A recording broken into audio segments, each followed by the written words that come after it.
Hello and welcome to Scared in the Name of Science.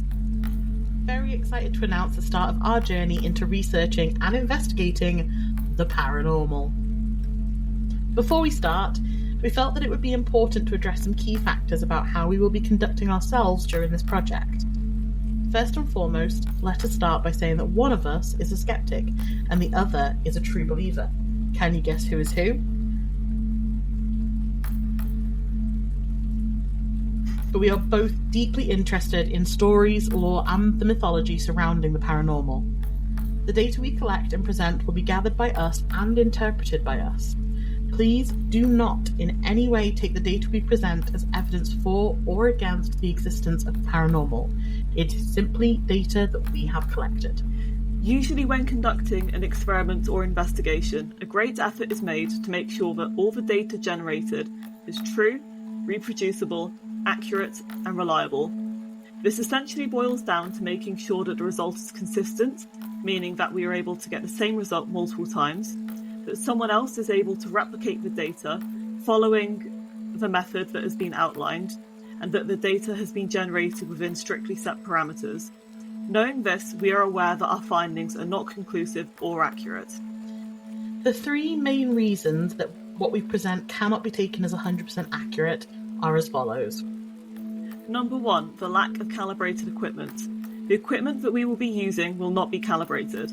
This means that there may be cases of equipment malfunction or it simply is not performing at the standard level. This essentially means that we are incapable of taking precise measurements, and this should be taken into consideration when judging the validity of our data. Number 2, lack of a closed environment. Unlike in a laboratory environment, we will be dealing with many influencing external factors.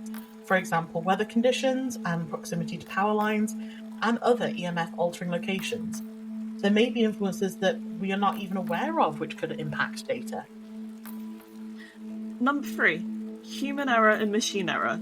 We are not infallible. We all make mistakes. Our equipment might break and we could draw the incorrect conclusion. We are only people and we all mess up sometimes, though we do our best not to.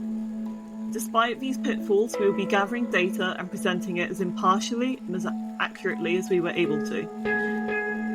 Remember, reproducibility is vital, so feel free to go out and investigate yourselves. Maybe see if you can get the same results as we do. Wouldn't that be fascinating? This endeavour is for entertainment only. We are not so arrogant as to assume that only we can definitively prove these things, or not. That aside, we are so thrilled to be able to share in this journey with you. If you have any ideas on how to improve the validity of the data we generate, please let us know. We hope that you enjoy.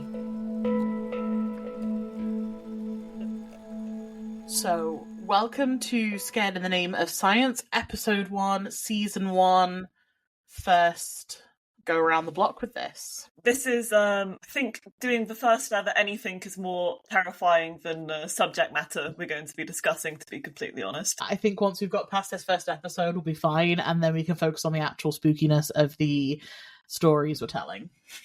Absolutely. But just to introduce you guys a little bit to what we're doing. So my name is Roxy. And my name is Al. And we are two friends who are both fascinated by paranormal and all things spooky, but from very different avenues. So I am a believer, and I am fascinated in this in terms of sort of the social anthropological point of view. Personally, love a good story. I don't necessarily believe in what we're discussing. However, I think a cornerstone discussing the paranormal is keeping an open mind. So although I am starting from a point of disbelief, I think with enough evidence, I could consider alternative avenues.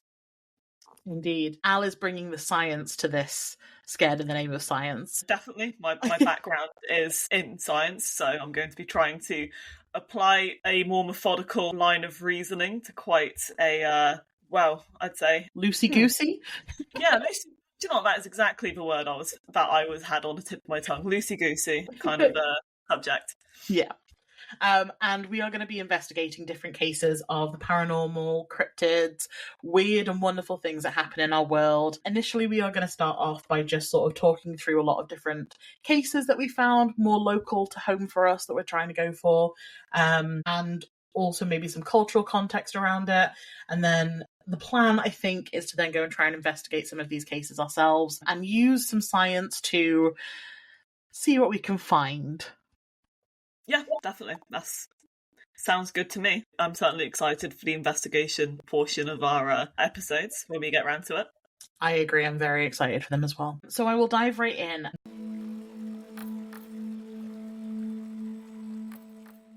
Today's first episode, we are going to be considering the idea of ghostly apparitions as a warning sign. Have you ever heard of any ghost stories being a warning for the future? I actually have. I found an awful lot of them. I'm not going to go into too much detail because I feel like it might spoil future episodes. But I do think being an omen is part of the bread and butter of paranormal. Yeah, and I would totally agree with you there, as we will see throughout this episode. So, we're going to touch first of all on the most common types of warning apparitions before looking at it in a famous cultural context. We're then going to look at some alternative cases that happen closer to home, which is Wales for us, before discussing a specific apparition, which I believe we could put forward as a classic case of a warning apparition. But it is just up for debate. I will try and create some kind of hypothesis, but as I've already mentioned, I am not the science one. I am more of the social studies person, so that hypothesis might have to be a work in progress.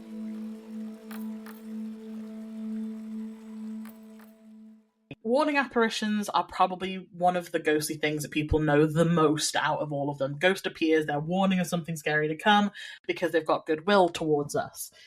Well, actually, the most common of these is clarified as a Marian apparition, which is a vision of the Virgin Mary, Jesus' mother, appearing to people of various ages, ethnicities, beliefs, gender, social status. It doesn't matter. It can appear to anyone and everyone, sinner, believer, anyone like that. And one of the earliest examples of this Marian apparition does it happen to include a prophecy or a warning. The vision is from 1634, where Mary appeared to the Venerable Mother Mariana de Jesus Torres and predicted the decline of Catholicism in the 20th century. Quote, "The Christian spirit will rapidly decay. Moreover, in these unhappy times, there will be unbridled luxury. Innocence will no longer be found in children, nor modesty in women." That's quite the prediction. Yeah, I mean, I don't know how wrong she is necessarily. One obviously can say that there has been a decline in strict Catholicism in modern days, so that did happen. But the other 2 points? I mean, I think it's very subjective. I don't think, modesty, it's not really something that's measurable, neither is innocence, really. That's a really good point. Yeah. So I think it does depend entirely on how you would define innocence and how you would define modesty, really. Because I think different cultures would certainly have different benchmarks of what they would consider modest or innocent. That is a very good point. So I believe that this vision appeared over a course of several years in Quinto, which I believe is in South America. So obviously different standards for different cultures and things like that would be huge. And obviously belief in Catholicism in South America is huge compared to it is here in the UK, for example. Having said that, one of the key things that comes up with this is that Mary, the Mother of Christ, is often linked to children and motherhood for obvious reasons. She is birthed Jesus. But when I read this prediction initially, 2 things instantly jumped out at me about it. Firstly, there is said to be a link between the observance of supernatural phenomenon and children, animals as well, and this link between children and the supernatural is in theory because they have an affinity for all things magical and have an innate innocence and therefore are able to see things of a supernatural nature as their eyes are unclouded by fear.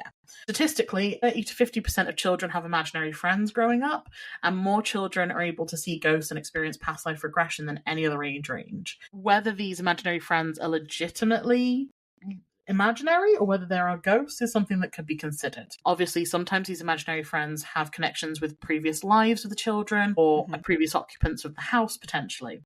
I know when I was growing up, for example, I had an imaginary friend called Romanka. No idea where it came from, at all, but we used to play a lot together. She was a little bit older than me, had really long dark braids, and one key thing I remember is that she taught me how to tie my shoelaces. How could I imagine up someone teaching me something that I didn't know how to do myself. Did you have any growing up? I can't say I had any imaginary friends. I used to have an awful lot of night terrors and nightmares as a child, so Oh, I would really? sometimes wake up and see shapes staring at me from a corner of a dark room, which I did not enjoy. I definitely wouldn't call them friends, though. Yeah, that sounds absolutely terrifying. You sure it Yeah. wasn't your brother? Yes, he did try to trick me once, and after screaming and waking up the whole house, I think he realised that it wasn't the best idea to do it again. That does sound like something he'd do. It's an older brother thing, they have to. Either way, the idea that kids are able to sense extraordinary things could explain. Pre-19th century, it was more likely for these Marian apparitions to appear to children instead of adults. The other reason why I find this prediction really, really interesting is because the fact that looking at officially accepted Marian apparitions, because there's only like 20-something of them, it appears that these apparitions are not really happening to children anymore and seem to be happening more to adults as we move into the modern age. According to the University of Dayton, Ohio, adult visionaries are becoming more popular in the modern age. So my question is if Mary was appearing more to children in the 19th and early 20th century, but has tapered off recently, is it because of this decline in innocence that she foretold? Did she appear to children more because of their link to the supernatural? Is that link disappearing?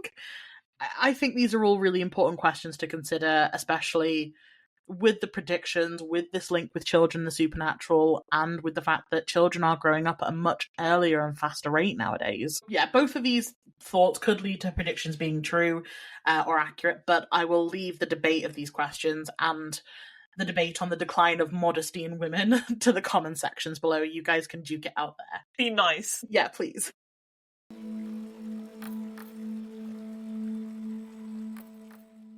So, coming now on to another aspect of this. Religious connections aren't that apparitions appear in that foretell tragedy. So, our little pop quiz. If I say to you, all hail, hail to thee, Thane of Glamis. All hail, hail to thee, Thane of Cawdor. All hail, thou shalt be king hereafter. Do you recognise it? It sounds vaguely English lesson-y. I can't place it exactly. Shakespeare. Yes, it is. It is from William Shakespeare's Macbeth, first performed in 1606 or 1607. In case any of you guys didn't study this at school or haven't seen one of the Bard's greatest tragedies, Macbeth is about a brave Scottish warrior who meets three witches. They foretell his rise in power as the King of Scotland. I've studied this play an awful lot recently. However, it wasn't until I was studying it for education, where I was teaching somebody, that I realised that the witches in the play maybe aren't as physical as I expected. After the witches have delivered their initial prophecy to Macbeth, they actually fade into nothing, and Macbeth is asked where have they gone, and replies, into the air, and what seemed corporal melted as breath into the wind. Now, what does that sound like to you? That definitely sounds like some ghostly behaviour.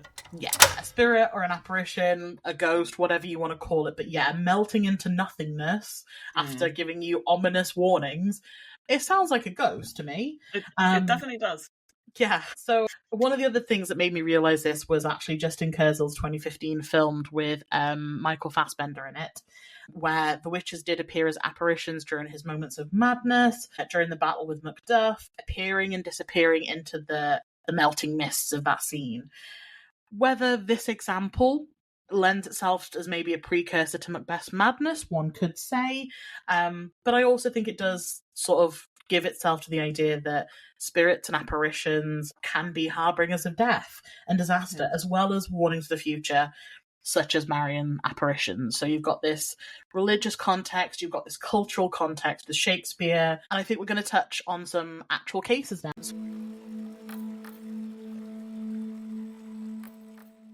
So I'm going to touch on a couple of cases from across the world, because Warning apparitions are not limited to one specific place. They appear across the globe and have done for hundreds of years, as far as I can tell. Most of the older stories of warning apparitions come in the form of almost like folk tales now. They're just almost so ingrained in society that they're a fact. For example, the Grey Man of Pawleys Island in South Carolina, whose true tale has been lost to time. I think I saw a website at one point that mentioned 3 different possibilities for how this person turns up on this beach, but no one knows for sure. But he is said to appear on the beach of Pawleys Island as a warning of an incoming hurricane and that residents should evacuate the island. Those who apparently listen to his warning will come back and find their houses completely protected. But another common example, which is slightly closer to home and is linked to Wales, is this idea of a phantom funeral. These often take place on the exact route of a funeral that it is predicting, and if you see it, it is foretelling the death of a loved one. In a more gross, gruesome note, apparently, if you're able to look in the casket of a phantom funeral, you will see yourself, and it is an omen of your death. Oh God.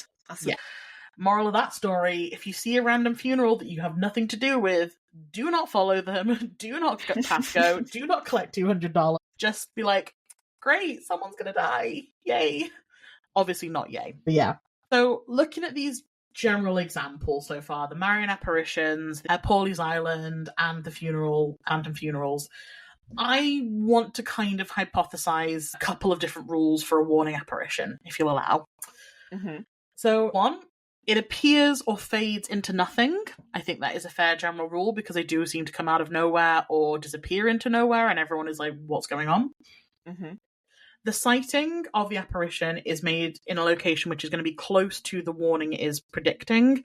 So it will take place near where whatever the thing is going to happen. And number 3 uses either its presence or its voice to warn of a devastating event or... Okay. I'd say it's pretty good characterization. The only thing is, sightings made in the location close to the warning. I think with phantom funerals, that can be a bit tricky. Well, with phantom funerals, they're supposed to follow the path of the funeral that it will take. But I can understand why that might be a bit tricky, because how do you know that route is decided? Is that a precursor, or is it just the standard route from, like, church to graveyard, for example? 100%. And with the phantom funerals, I do apologise, was it just someone you know, or was it supposed to be family? From my research, it looked like it was just somebody that you know.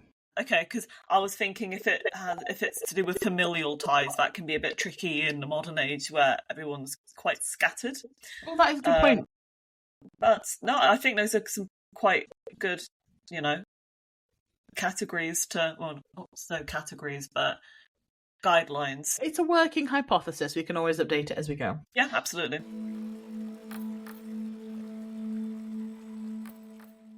With these in mind, this brings me to the case of Hosea Pope. And whilst I'm telling you the story, if you would be so kind as to maybe keep a log of whether it meets these different things, that'd be fab. I'll try. So, this is a haunting that I would like to put forth as an example of a warning apparition. I stumbled across this case on the Paranormal Database, which, just as a heads up, will be coming up a lot when I talk about my stories, as it is a fantastic resource, and I highly recommend checking it out. I will put links to it in the description box below. This story takes place in the county of Blaenau Gwent, which is a typical Welsh valley. Yawning crevices, reaching mountains, and swaths of trees wrapped in misty tendrils. Nestled within these valleys is a little town called Aberbeeg. It was the scene of a horrendous murder back in 1911. According to Abertillery District Museum and the Black Calendar, on the 14th of July 1911, 34-year-old police constable Hosea Pope was on patrol along a stretch of road in the area, Aberbeeg Road. Further research revealed that this incident specifically took place opposite the old Ariel School on Aberbeeg Road, which heads up towards Abertillery. By a school, did you say? Yeah, so old Ariel School, which was a primary school based in Aberbeeg, which they got knocked down in the Twins, I believe, and amalgamated into Abertillery Learning Community. That's interesting. That links what you were saying earlier about children and the supernatural. Could do, actually, yeah. Maybe there is that link or something there. Hosea was apprehended Hosea had apprehended a local collier and was taking him to the station, which he actually manned himself, and he was therefore very popular in the local area. As they were making their way to the station shortly before 11 p.m, the man wrenched his arm free of the cuffs, turned and struck Pope before running off. The attacker ran into the nearby village of Six Bells, winding through the box terraced houses before later being apprehended around 11:20 p.m. Pope had fallen backwards and unfortunately never regained consciousness from the attack. According to the Black Calendar, it is stated that Hosea Pope still haunts the area looking for wrongdoers, so what he did in life, he now does in death as well. Now, I've spoken to a couple of people that live in this direct area, and this story of Hosea Pope is very, very well known. Everybody knows about this person and his ghost, which I find absolutely wild that it's just like this accepted thing. However, there have been a couple of specifically reported sightings of him that I think link very much to these warning apparitions. The first report comes from the paranormal database, but I found it detailed across various different sites. Again, have a look at the references in the description. Since the 1950s, there have been numerous sightings of a tall, old-fashioned looking man with a tall hat walking along the road, only to vanish into thin air. One in particular goes as follows. A local man met the figure by the now demolished Hanbury Hotel. The exact location of the Hanbury Hotel I can't find. I have asked around, but no one's been able to tell me, so if anybody out there knows, please tell us in the comments below. The person was described as a cloaked figure with a pocket watch and a top hat. Now, this description appears to match police uniform of the time. The closest photos I've been able to find is from the Tonypandy police circa 1911. And I have not been able to confirm if this was the uniform of the Monmouthshire Constabulary that Pope was a part of when he passed away. The two individuals stared each other straight in the face before the figure in the top hat pulled out his watch and glanced at it. Suddenly, a female voice screamed from the woods by the now demolished Brondegg filling station in Cumbeag. The figure went in pursuit of the noise, and the man who saw him quickly followed. The two headed towards a place called Ree before the man in the top hat simply disappeared. Ree is now in Ebbw just to let you know. Obviously, this sighting isn't definitively linked to Hosea Pope, but for most locals and in every account I could find of this story, it is stated that this is the ghost of Hosea Pope. Either way, I think this is a fascinating case purely because of this scream. Was the scream part of the apparition? So did that happen in real life and that's what drew him towards where he apprehended his murderer in the first place? Or was it in real life in the modern day? If it was part of the apparition, what happened with the spectre that led them to investigate and repeat it now? If it was real life, how was the ghost able to hear it? Was his apparition a warning of something terrible about to happen and his ghost need to help people made him follow it? I just think it's a really fascinating point to this case about whether or not it was in the past or in the present and the ghost then reacting to it. That is a really interesting detail. It's a bit of a shame actually that we don't have any more to that encounter, so to speak. I feel like a lot of questions could be resolved if we had the end of that encounter, if it was an actual scream, if there was someone in danger. I am very curious, what was to happen when the scream was followed. Yeah, absolutely. And I think the only thing that we could do nowadays is either speak to the person who had this encounter, or go ourselves to try and recreate the situation and see if we can have the same setup. Because if the scream happens again, then we know it's part of the original movements of the ghost and part of that manifestation. Whereas if it doesn't react and he just kind of wanders around and disappears, if he turns up at all, then we know it was a reaction to the modern day moment, which is wild to me. But again, it's something we'd have to recreate in order to... But this scream, it's not the only reason why I think that this ghost in particular is a warning apparition. On my trawl through the paranormal database, I actually discovered, not linked to Hosea Pope, another report which to me sounds identical to the description of Hosea Pope. The case is not very detailed, I will say though, and I've not been able to substantiate much of it at all because there's so few details.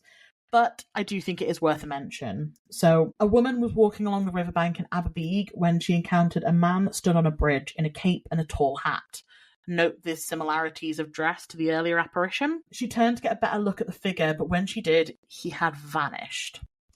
What makes this a warning, however, is that a few weeks later, a close friend of hers unfortunately drowned in the exact spot of this sighting.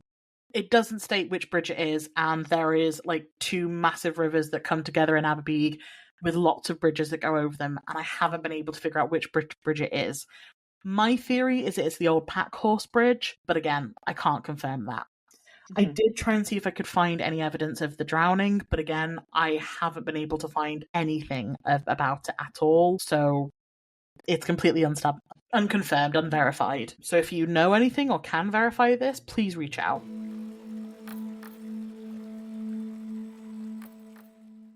So in conclusion, this brings me back to my hypothesis. So just as a reminder, point 1 appears or fades into nothing.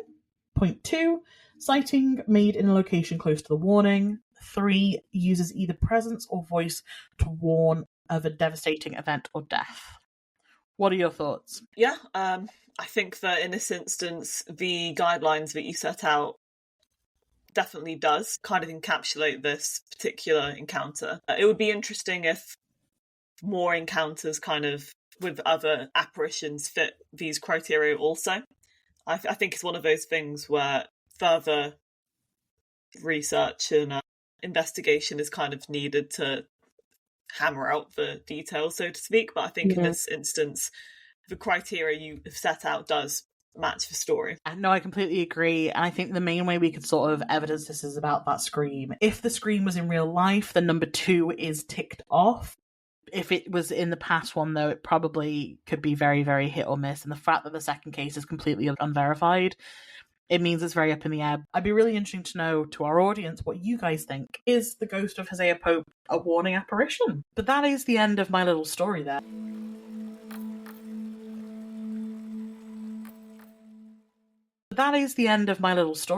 Any thoughts or questions? Brilliant research. I've just kind of going through, I've had a couple of things that I've had thoughts about, but I didn't want to interject. When you were talking about Virgin Mary's apparitions, saying that she was no longer appearing to children due to loss of innocence, do you think it's due to a loss of innocence, or potentially just because of an increase in secular home environments? I mean, in the UK, I'm kind of using my lens because I'm sure elsewhere that's not the case. But thinking of, were any of these apparitions in the UK? The confirmed ones, no.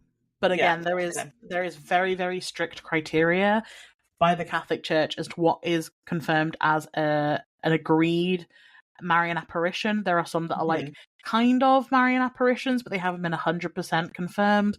And there are some that are like, absolutely not, you were drunk. And to the point, in fact, that these guidelines have actually been updated this year in March. So it is still very much an ongoing thing where they are analysing different claims. But as far as I can remember, no, there aren't any in the UK. That's fair enough. When you say loss of innocence in children, though, the not so cynical part of me is thinking, sure, it could be loss in innocence, but what if it's retention of innocence into adulthood equally? That could be a really good point, because they do say, like, you do sort of end up assuming that a lot of people who are believers are more sort of away with the fairies almost, whereas those who don't believe tend to be more grounded and, to use your own words, cynical. So it could be. Yeah, there is like a claim about imagination and children having that means they're able to better see different things. You know, I can agree with her with this prediction, though, that children are becoming less innocent. They are having to grow up quicker, just as a full stop. And I do think that the introduction of more technology into children's lives is preventing that a lot more as well. They're losing that focus of imagination, and therefore maybe their ability to see beyond the physical. I mean, from a flip side of that, though, if you consider the time periods, I think what we consider a child and what they considered a child in terms of age and maturity might be different things. Okay, what do you consider a child? Well, no, if you think we really consider under 18 as children, they would have been working very, very young and having families very, very young. That's true. So it's what are we considering loss of innocence in that regard, really? Because I wouldn't, you might be able to say that a 16-year-old who has never kind of been in all of those tough spots that I'm assuming a 16-year-old in that time period would have been. Potentially a 16-year-old in that time period might have had like a full family, would have been working. And I'm not saying, obviously, this isn't a universal assessment because people's circumstances are different. But I'd say by and large, children get to be children for longer in the modern period without having those additional responsibilities. That's a really interesting and good point I hadn't considered, actually. I wonder then if it's to do with like the trueness of the childhood maybe being condensed then into less time. I don't know. It's a really interesting point. What do we class as childhood, and what is an innocent childhood nowadays, I guess? Yeah. That was my kind of thought on that. Yeah. Also, unrelated to that, the phantom funerals. Now, I found that really, really fascinating. I'm sure many of you can tell from my accent, I am not Welsh. So from my neck of the woods back home in Devon, it reminds me of something I've heard about in Dartmoor. In Dartmoor, there is a series of paths called the Corpse Roads, which sounds very, very ominous, and they are said to be haunted. Now, what I thought was interesting about these roads is that kind of in Dartmoor, in the area, it was an awful lot of farming communities scattered, and these are the roads that they would have had to travel in order to reach parish churches. So when they were having funerals or burying the deceased, they would have had to kind of lead these processions down these very, very long at times roads. So I'm thinking it has the potential to be a omen, as you say, but equally it could just be that's a really common theme in the UK in rural communities. Because I'm sure that cities are fine and everything, but at some point in our history we would have been a lot more scattered community wise, and I can imagine that a funeral procession would have definitely been a lengthier affair. Yeah, definitely. I mean, I don't think that's really, obviously we still travel to the church and stuff like that, but actually seeing the car moving slowly through the streets isn't a huge thing anymore, really. Or at least not that I've experienced, but I've not experienced a lot of funerals in my time, to be fair. So it's still the cars in the streets, but it's not the people necessarily walking behind it, unless you're already in the churchyard. I've been to quite a few funerals, and it tends to be kind of less of a procession, if that makes sense. I mean, family tends to follow in a black limousine or some sort of thing, but it's not that walking there for extended periods of time behind the casket. It might be then that the phantom funeral is for a dig on another day, then see if it is maybe a worldwide phenomenon or if it is just a specifically Wales thing. Well, it wouldn't be specifically Wales thing, if I'm assuming. Wasn't it, what were we looking in recently? It was something like a fairy funeral procession. Yeah, so actually in Blaenau we were going and doing a little investigation by this church, which has got the theory that there is a fairy procession through the graveyard there. We did find some weird electromagnetic fields, which did seem to respond to calling out, but no sign of fairies, though. Shame. I definitely think it is a subject that we do need to touch upon, because I don't think it is specifically Welsh, but yeah, interesting. It's good to find out. Yeah, and just my final question is a bit vague. I'm just curious what your opinion is. Why do you think it is that the apparitions are being linked to omens? Are we assuming it's a choice made by an individual, or are we saying that it's a byproduct of a violent death? I'm sure, if I'm honest. I think in terms of it being a warning per se, I think people want to see a reason for things they don't understand.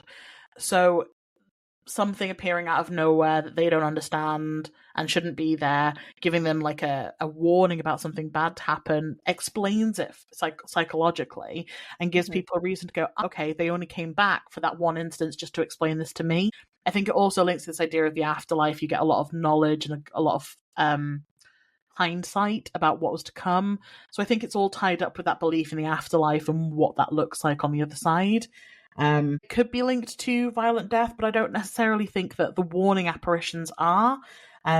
Because as I've done other research, there appears to be other forms of apparitions and ghosts that are more likely when there's been a violent incident involved.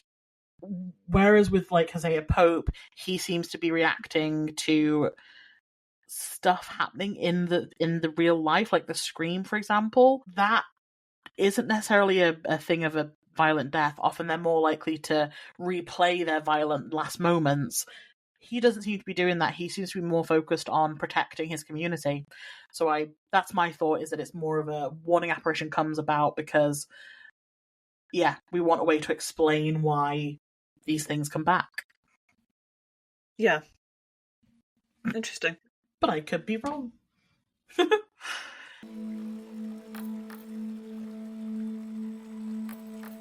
I'd be really interested to find out what our audience thinks as well, so please let us know your thoughts and feelings regarding any of the questions raised today in the comments below. Please make sure to tag us on social media, #Sitnos, SITNOS.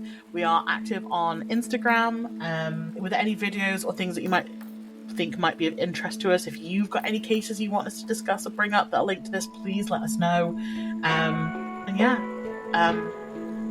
Let us know what you think in the comments. Thanks, guys.